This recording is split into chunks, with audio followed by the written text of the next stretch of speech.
Well, good morning. Welcome to Daily Focus. And I'm sorry I missed yesterday. Schedule just did not allow it, but here we are. And we're glad to conclude Matthew chapter 27. I've entitled this one a direct quote from Pilate, and it simply is make it as sure as you can. It was a futile attempt. I mean, there was no way that there was a human on planet Earth that was going to stop God from his providential plan of salvation and the conclusion of the plan of redemption in raising his son from the dead. It was never going to happen. And I find it fascinating that the scribes, Pharisees, and chief priests, as much as they wanted to discredit Jesus, as much as they did not want him to be who he said he was, and even refer to him as a deceiver, in their heart, they knew he was God. They knew he was going to rise again. They knew there was something that was about to happen.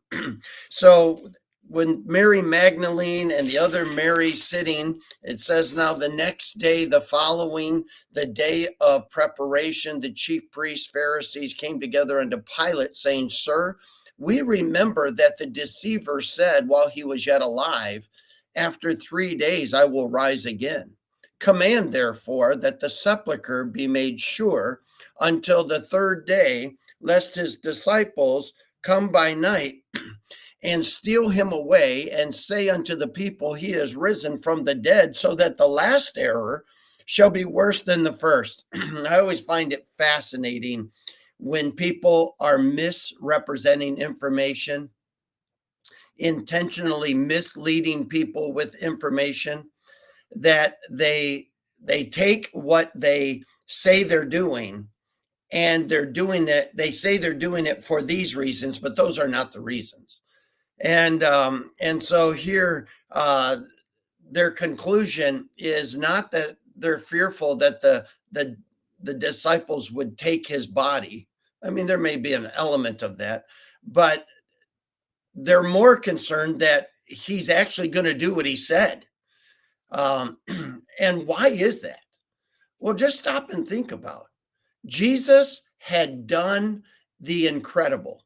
He had done the impossible over and over and over again before their very eyes. And so, them in their being honest with their own heart, had to come to the conclusion going, I don't want him to be who he says he is. And I don't want people to follow him. But there is something about him that is magnificent, that is marvelous. And so while they're trying to convince Pilate that they want to do something for these reasons, the real reason, I believe, is that they had seen him do the impossible. And they had heard him say, I will rise again. So can we not do something to keep that from happening and to make sure that that piece doesn't happen? Because I don't believe about the disciples stealing the body. I don't believe their problem was with the disciples. I don't believe their problem was with the followers of Jesus. Their problem was with Jesus, who they admit is dead, but in their heart saying, if anyone can do the impossible and actually rise from the dead, he can. We better get some soldiers there. So Jesus is in the tomb. Pilate says unto them, ye have a watch, go your way, make it as sure as you can. So they went and made the sepulchre sure, sealing the stone and setting a watch. In other words, not just placing the stone in front of the grave, sealing, making sure there is no way this guy's getting out. The watch outside would be plenty to keep the disciples from stealing the body. They were not as concerned about the disciples stealing the body as they were about Jesus doing what he said he would do. And boy, what an incredible thing. But I just want to draw our attention to just one piece of that. And that's simply this: Pilate was a fool. The soldiers were fools. The Pharisees and chief priests were fools. Did they really believe human ability would stop sovereign control? And the answer is no. God is all powerful. God is at work, and God is sovereign. He is in control, and he does what he says he would do.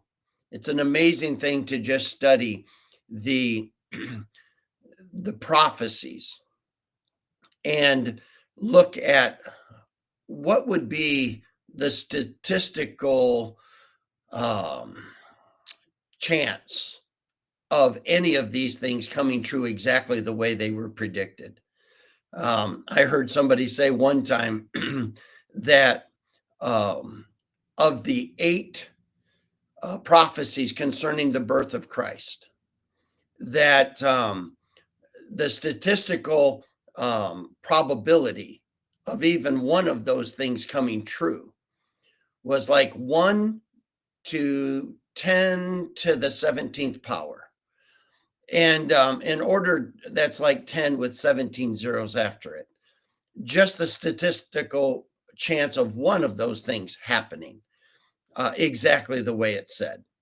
And so you say, what does that look like?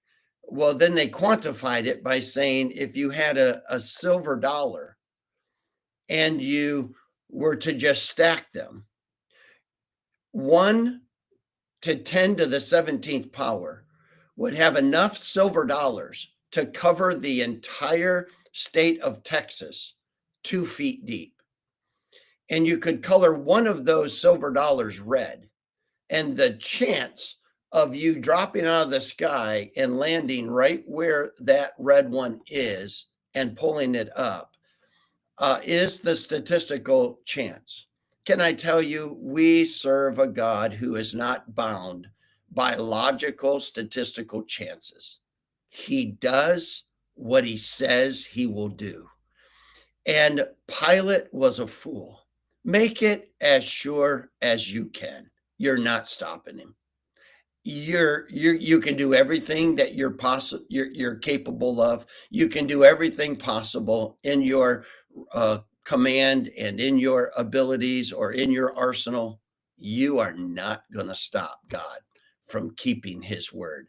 And he did rise from the dead. God bless you. I hope you have a great day. I hope that encourages you. We serve a God of the impossible. Let's go tell people about him today.